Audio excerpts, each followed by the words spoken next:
देवळालीतील रस्त्याच्या समस्येने नागरिक बेजार. प्रत्येक रस्त्याच्या निरनिराळ्या व्यथा आणि कथा. वडणे रोडवर धूळ, चिखलमाती आणि पाण्याचे डबके. जलवाहिन्या तुटून पिण्याच्या पाण्याची नासाडी. एकीकडे पाणी टंचाईचे सावट, दुसरीकडे पाण्याचा अपव्यय. कॅन्टोन्मेंट प्रशासन आणि ठेकेदाराचे अक्षम्य दुर्लक्ष.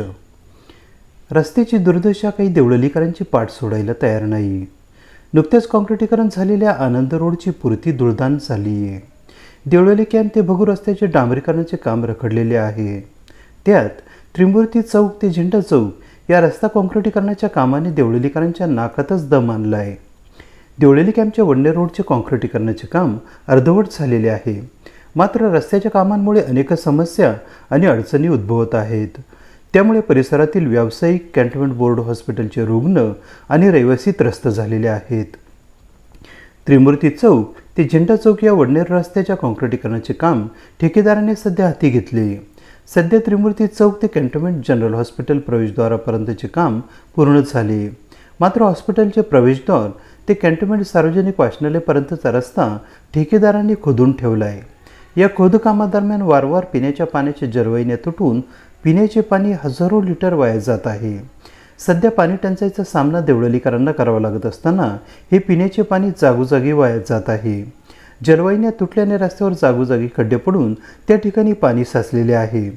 त्यामुळे खोदलेल्या रस्त्यावर सर्वत्र धूळ, माती आणि चिखलाचे साम्राज्य निर्माण झाले. याकडे ठेकेदार आणि प्रशासनाचे अक्षम्य दुर्लक्ष होत आहे. त्याचप्रमाणे कॅन्टोन्मेंट बोर्ड जनरल हॉस्पिटलमध्ये गंभीर स्वरूपाच्या आजारांचे रुग्ण रुग्णवाहिकेद्वारे दाखल होत असतात. त्यामुळे रुग्णांना शहरातून हॉस्पिटलमध्ये ये-जा करण्यासाठी अनेक अडचणींचा सामना करावा लागतोय. त्यामुळे ठेकेदाराने सदरचे काम लवकरात लवकर पूर्ण करून कॅन्टोन्मेंट हॉस्पिटलमध्ये उपचारासाठी येणारे रुग्ण, परिसरातील व्यावसायिक आणि रहिवासी नागरिक यांना दिलासा द्यावा अशी मागणी होत आहे. शहरावर पाणी टंचाईचे सावट असताना पिण्याचे पाणी व्यर्थ जाणार नाही याची कॅन्टोन्मेंट बोर्ड प्रशासनाने गांभीर्याने दखल घ्यायला हवी.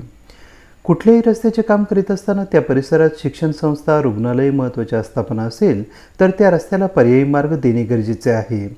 असे असतानाही या रस्त्याला पर्यायी मार्ग देण्यात आलेला नाही. त्यामुळे अनंत अडचणींचा सामना नागरिकांना करावा लागतोय. त्यावर लवकरात लवकर तोडगा काढला जावा. सध्या वातावरणातील बदलामुळे केव्हाही पाऊस येऊ शकतो. त्यामुळे कामात अधिकच व्यत्यय निर्माण होऊन काम रखडणार नाही याची दक्षता घेणे देखील तितकेच गरजेचे आहे. AB न्यूजसाठी प्रमोद रहाणे, देवळाली कॅम्प, नाशिक.